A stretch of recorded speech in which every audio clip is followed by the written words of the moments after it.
What's up, UFC fans? It is a very special weekend anytime Nate Diaz returns to the cage. But we have a lot to talk about. That main card is super fun. Joining me today is Maddie Levine. We're going to be able to break down this full main card. But before we get to that juicy stuff, we're going to talk about the prelim fight that we're both looking forward to. And I think you and I agree that this Jake Collier versus Chris Beast Boy Barnett is going to be a banger with the heavyweights. Yes, Alex, thank you so much for having me on your show. It's always so good to see you and, talk X's and O's with you. But yeah, I think when it comes to the prelim fights, Jake Collier versus Chris Barnett is definitely the fight to watch. Not only because they're heavyweights. I mean, come on, it's always exciting to watch the heavyweights go at it. But I think Jake Collier is going to come out extremely hungry after that controversial split decision loss against Arlovsky back in April. He was so disappointed. A lot of viewers were very confused by that decision. And even before that, he's lost because of the card. So he even said himself, I'm either finishing him or I'm gassing out in the third round. So either way, we're going to get a lot of action from Jake Collier. And then you have Chris Barnett, who is such a weirdo. I mean, he throws the weirdest things. We've seen him win by wheel kick. He finishes a lot of people. So while Barnett is fun and unpredictable, you got Collier with great striking fundamentals. I think that fight is going to be really fun. Yeah, the heavyweights always keep it interesting. I think it's funny. I didn't catch that he said that he might gas out in the third round, which just makes everything more interesting because I feel like Chris Beast Boy likes to come out hot and he's going to push the pace a little bit. With 17 knockouts in his full MMA career, I feel like we could see either a quick knockout or something going to the decision, them getting tired and kind of having that heavyweight I'm going to just like get through this. Yeah. But like you said, I think Collier has a lot to fight for after that rough decision. And honestly, I feel like this prelims are decent, but it's really just going to be the appetizer to get into what we really want. This main card, of course, Maddie Levine, Alex Wendling, Muay Thai fighter, jiu-jitsu practitioner over here. We got to talk about the girl fights because that is just our number one right here. Irene, Aldana representing Mexico versus Macy, Chiasson. What do you like about this matchup? So I love the fact that we have a grappler and a striker type situation. Aldana has shown that she's very good on the ground. Chiasson seems to be really well-rounded all over the place. And the fact that we get a little taste of that female action to warm up to the main event is always exciting. And I feel like the bantamweight division is one of those divisions that you have to be a G. Like you have to be there's no like messing around in the bantamweight division, right? You have to be a killer and you have to put your name in the pot. You have to be on your A game at all times. So I think when these ladies are going to get in there, we're going to see the best versions of themselves. Yeah, 100%. I think this one is one of those, I guess, top 10 battles that's going to push someone forward to try to get that title shot. Now it's back in Amanda Nunes. Juliana Pena is going to be lurking around looking for a good fight as well. But whoever loses is going to kind of become that gatekeeper, that Stephen Wonderboy Thompson of the welterweight division type deal, which is a really frustrating and scary point to be in your career. Like, are you going to progress to that next level, or are you going to become that person who gets really tough fights, but they're all for gatekeeper purposes? And when we're looking at Irene Aldana, 13-6, representing Mexico, she has a round 1 KO against Ketlin Vieira, which I think is crazy. I feel like Ketlin is such a problem and could potentially be a future champion. So she has a knockout power to get her in one punch, knock her out. That says something. And in her most recent fight against Yana Kunitskaya, she did the same thing with another knockout. So you know she has that Mexican boxing power in there. But I think on her last fight, she missed weight. So you kind of wonder like where her head's at in terms of that. Do you cut weight when you fight, or do you try to like stay at where you're at? Now I'm not cutting like 20 pounds like some of these crazy people out here. But I do cut weight and it's very frustrating. But at the same time, I've never missed weight, knock on wood. Especially, I'm sorry, but at this level, there is zero excuses to miss weight. You have access to nutritionists, you have access to all of the best in the world when it comes to training, when it comes to nutrition. There are no excuses. If you missed weight, something went wrong. You know, medical issues aside, we've seen that happen where there's been a medical issue and something was going on internally with that fighter. That obviously is going to cause you to have trouble with the scale. But with that aside, there's no excuse. You need to be making weight. Yeah. So hopefully she has it together this time. I think weigh-ins are later today, but she is going up against a really scrappy Macy Chiasson. I don't know if I'm saying that right, but Macy is 8-2. She's the Ultimate Fighter winner. And I feel like she's really good at hurting people in the clinch. But again, if Irene can keep it at that boxing range and potentially just find the right button and has that power in a one-punch knockout, I think that could be crazy. And it would mean so much for this bantamweight division, which I feel like without a very punctuated win here, I feel like the bantamweight division kind of gets a little dry because like where else are we going to go if we don't have someone that challenges either Juliana or Amanda, a title contender fight, or what do you think could be next? When it comes to what's next, it's hard to say because we've just been focused on the top ladies for such a long time. And I think that's why it's so refreshing to have this fight come in and not necessarily introduce us to new people, but show that there are contenders in this division that aren't just Amanda Nunes, that aren't just Pena. And there are killers coming after you. You mentioned that Chiasson is really good in the clinch, and that is a nightmare for a puncher. I like to consider myself box heavy, and I have a really hard time with technical Muay Thai fighters because if you're coming and swinging, they want to grab you and clinch you up. And if Chiasson can do that and kind of weather the storm a little bit and really navigate through that Muay Thai clinch, that's going to be a huge problem. So I think the matchup is really fun. I think they're both killers. And I think that's one of those fights that it's going to be a treat for the fans. Yeah, it's going to be a treat for the fans. It's almost a pick-em. Irina is the number 4 ranked coming in and favorite at -170. And Macy is number 10 and she is a +145 underdog. So definitely could have some fun times betting on that.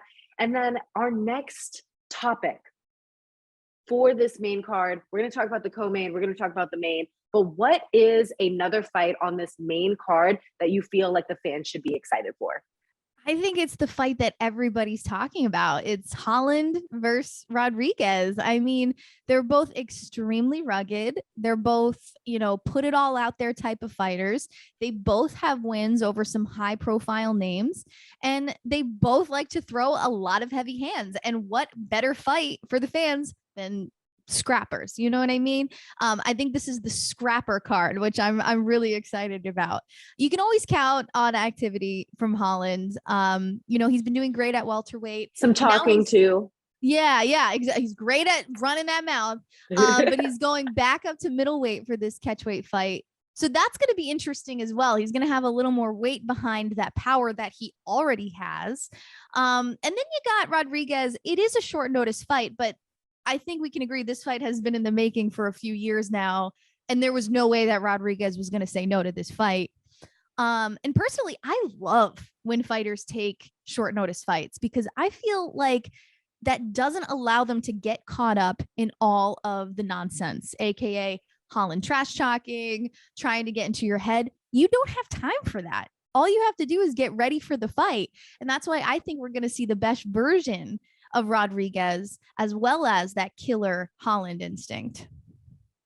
Yeah, this Rodriguez matchup, I feel like it's interesting that Kevin Holland is the favorite going in. I understand that he does have the height and kind of the reach advantage and being able to fight long, but I feel like D-Rod is sometimes like, he's on such a surge and he doesn't get the credit that he deserves. I don't know if it's just like the way he is being promoted or if people just view him as like a fighter who likes to get in there and dirty box a little, but I feel like he puts in so much work at the yard. He's also been training at Syndicate MMA, and obviously he's going to want to keep this on the feet, but if he does get taken to the ground, I feel like his submission defense at least is strong enough. So a lot of people are going Kevin Holland. But I'm going to go with D-Rod. I have a weird feeling it's going to be a full moon on Saturday night. The energy is going to be causing all sorts of different things to go on. He's been out with a hand injury for a while. So that is my one reservation of like, oh, you know, a little bit of rust of getting back in there. But Kevin Holland has been calling this man's out since the spring. So it makes me feel like Kevin Holland has been looking at his game and overanalyzing it. And like you said, to your point of taking a fight on short notice, you don't have to deal with all of the build up to it. Like sometimes in my jiu-jitsu tournaments, when I was like, my next jiu-jitsu tournament, I'm not going to do this. I'm not interested at all. But my very first one, I would look up the girls and I would like see if they had competition stuff they posted. And then like girls that weren't even that good of wrestlers, if I saw that they got a takedown or the thing, I would be so worried about the wrestling. So I just feel like there is a type of benefit to not having so much time to think about one certain opponent. And I feel like Kevin Holland calling him out in the spring, saying, oh, I want to beat him, blah, blah, blah. I feel like that actually could work out against him. But again, this is going to be a slugfest. Do you have a pick or a round that you think that this is going to end in? Oh man, this one's a hard one. And you say how, you know, a lot of people are hyping up Holland. And I think this is a classic case of media attaching themselves to the exciting fighter, right? Kevin Holland. And the guy that saves lives on the regular life. He gives people the storylines. He gives people the content, and well-deserved. I mean, the guy is an incredible fighter in and out of the cage. But I think this is that case where Rodriguez may not be as exciting as Holland. So people are focusing on Holland. But like you said, Rodriguez brings plenty to the table. They're both coming off a lot of great wins. I see this going the distance, and I'm going to switch it up. I'm going to keep Holland as the victor. I think he is just so hot right now, and he is so adamant about just climbing those ranks that I think he's going to be really hard to stop. But I see this going all the rounds for sure. As long as we don't get something like Holland and Dawkins and we get a no contest, I'm happy. So that's definitely going to be one to look forward to. And now we get into the co-main event. Man, the last time the Leech was on a card with Khamzat, it did not work out in his favor. But I think you and I are both on the same page that this is a good matchup for him against Tony Ferguson. I just want to start by saying this is the weirdest matchup. I think this is a very bizarre matchup. It doesn't do anything for either fighter, really. It's like when I heard about the matchup, I was like, what's going on here? Because I think it's safe to say that Ferguson has been playing that gatekeeper role. I get that. But the dude has lost so much recently. I can't even remember the last time he won. Okay. And then you got this Jingliang, who is showing how good he really is on the feet. Yeah, he lost to Chimaev. A lot of people have. But I just don't see the purpose of this fight. Like, what happens? Like, okay, Ferguson wins. Great. Maybe he gets a couple more fights in the UFC. He loses. Okay, another loss for him. But then what do you do with Jingliang after? Like, where does he go after that? But with that being said, Jingliang by knockout for me. I think Ferguson, he switched camps. He's doing things at Jackson Wink. He's getting new eyeballs on his game plan, and all that's great. But I just don't see Ferguson coming back from a 4-fight losing streak. I don't see him getting it done against one of the strongest, heaviest strikers in the division. I see Jingliang giving his best performance. Yeah, he definitely has that strong left bomb. And I feel like Ferguson has taken so much damage. There is a little bit of, I guess, totally agree with you. Like, oh, I don't really understand why this matchup. I think from Tony Ferguson's management's perspective, they were like, okay, Tony's going to move back up to 170. He's moving back up in weight, which is something that a lot of people don't do at this point of the career. You kind of see people go the opposite way. They want to try to fight lighter, but he's making the decision to go up in weight, which I think is the right decision for him because he's been knocked out. We don't need him going in there even more exhausted, I guess, from the weight cut. 100%. So the Leech is a little bit smaller for that division. So I feel like the reason why Tony's management might have been working towards him, that could be it. But again, like you said, where would they go from here? I think a good win for the Leech could be a good time to get on the microphone and say, "Yo, Khamzat, let's run that shit back." That's but true.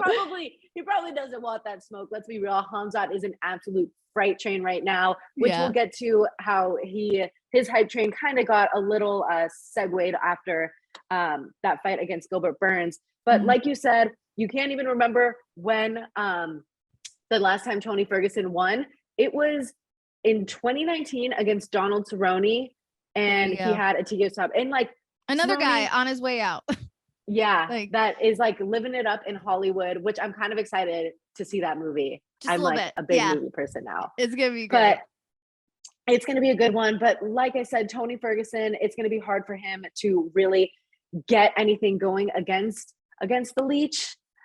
Notice how I'm kind of avoiding trying to pronounce his name. I know. I just went for it. I was like, we're going for it. I think this is it. We're going for it. But I agree with you. I think the Leech can find a finish here, and that will just propel him up in the rankings more. I mean, it's one of those things where I'm scared Tony might have a devastating loss or even a decision loss and say that this is it for him. But you also know that Tony is such a fighter that like is he really ever going to leave the fight game? Like, do you think he retires after this? Oh God, I think he's way too stubborn to retire. He strikes me as a guy that's going to have to be dragged out of the cage, dragged out of the UFC. Like one of those, like Dana's going to have to sit him down and be like, bro, you're done, like type of thing. Yeah. But then again, I also said that about Cowboy Cerrone and he threw the gloves down. So I don't know. I don't see him retiring. I don't. Yeah. Yeah. We'll have to see this Saturday. Woo! And that will get us ready for the main event. Everything that everyone's been talking about has been this Stockton versus Stockholm matchup, Nate Diaz versus the UFC, and him being from the ghetto, not being anything compared to Khamzat Chimaev, living in a country where there's war going on. So there's so many storylines going into this. I know Nate Diaz for a while was getting frustrated with the delays and the contractual obligations. But what is your biggest take and biggest storyline headed into this fight? I think the biggest takeaway is that Diaz has been so vocal about the fact that he didn't want this fight. He has been very vocal about the fact that he did not ask for Chimaev. He did not want Chimaev, and he still doesn't want Chimaev, but he's going to fight him because that's what Diaz does.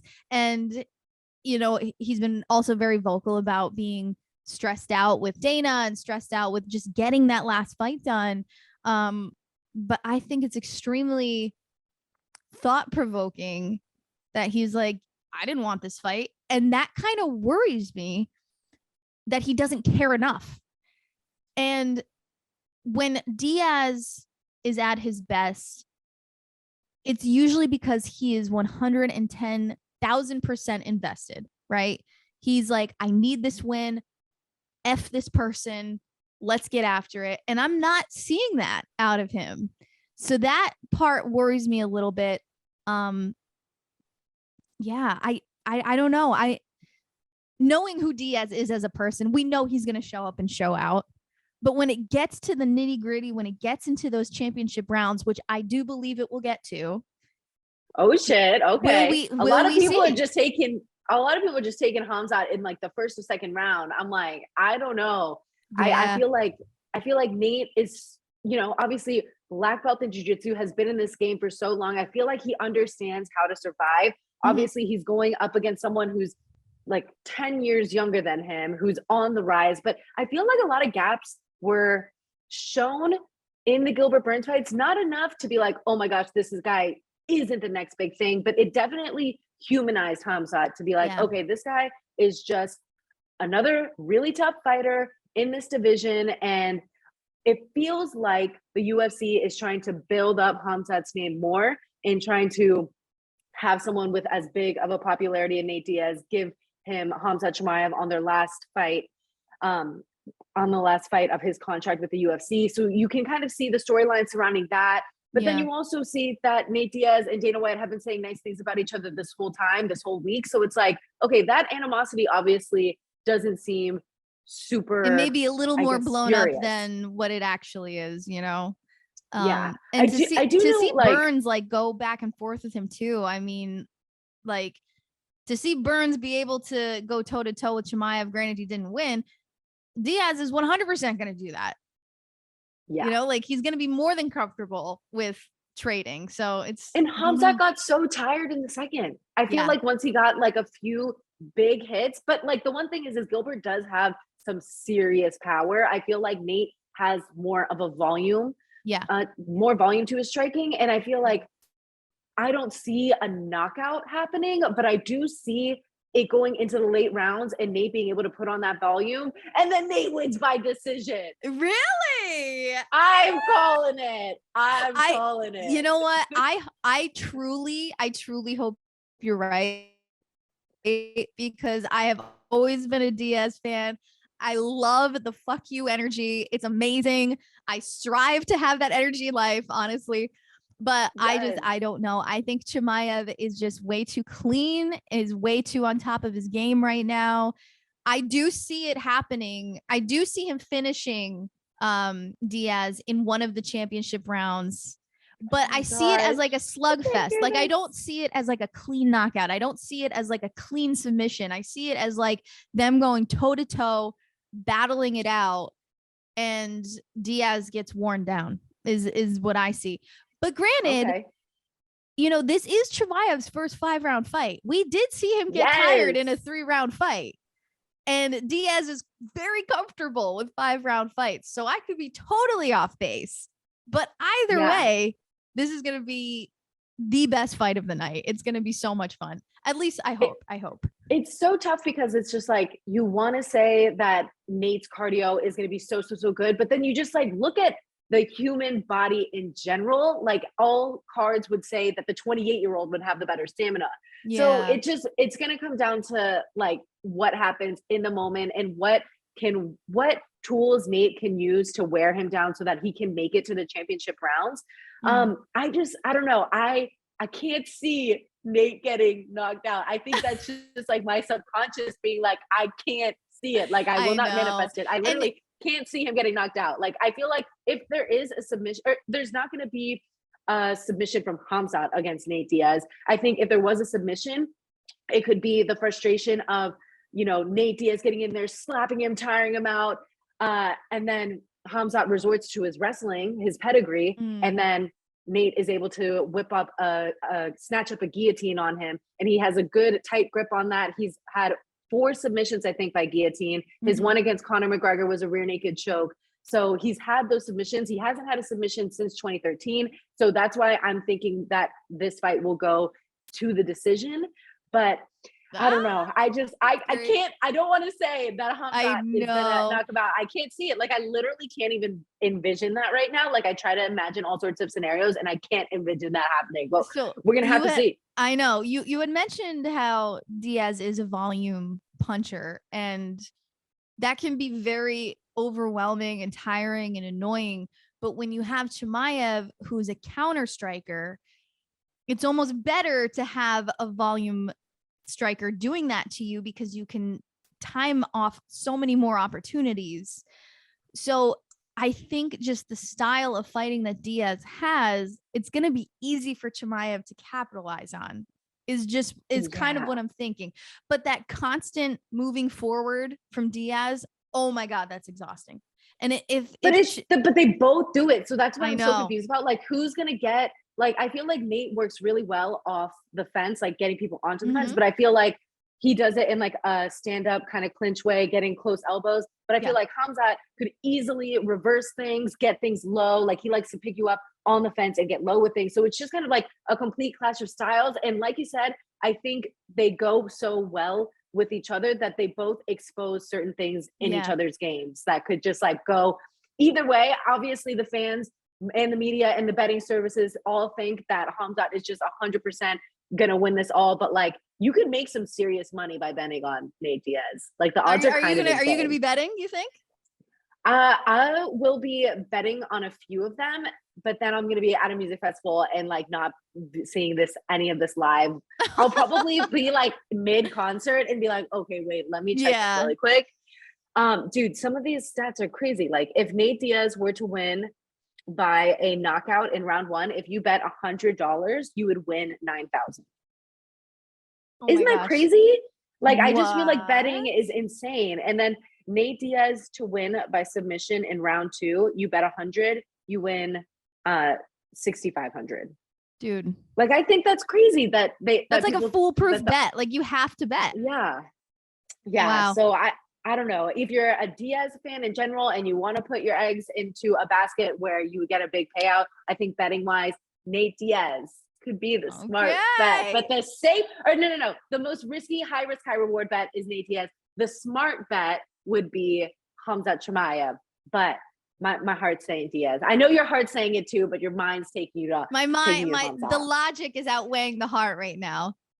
It's gonna be a tough one. I'm so excited for Nate. This is his last fight on his contract. And I'm so excited that you did this little preview breakdown with me. Yes. Where can people find you on your socials and if you have any projects coming up? Yes. So you can always find me on YouTube, the 1-2 punch with Maddie Levine. It's a new page that I'm really excited about. Very similar to yours, Alex. We just love talking the fight game. Yes, you can also find me on Instagram. Yep. You can find me on Instagram, Maddie on Air, TikTok, Maddie on Air, because I also work in radio as well. So that's an ode to my radio life. But yeah, as far as projects, catch me at CES MMA this weekend as well. I will be in the booth alongside legendary Joe Lozon. So that's always fun. But yeah, I'm always out and about. I'm always, doing stuff. So give me a follow. That's awesome. We can't wait to see you this weekend. That's on UFC Fight Pass, right? That is, yes. Awesome. Well, we can't wait to see you do your thing. And also, this is Karate Combat's middleweight champion, wifey over here, doing all the support. Hopefully, we'll see her at one of the events coming up. I think the next Karate Combat event is October 29th. Yes. And then they'll probably have another one, before the end of 2022. So hopefully before 2022 ends, I'll see you again. But this was great catching up. UFC 279. Those are our fight picks. I'm Alex Wendling. That's Maddie Levine. And we'll see you next time.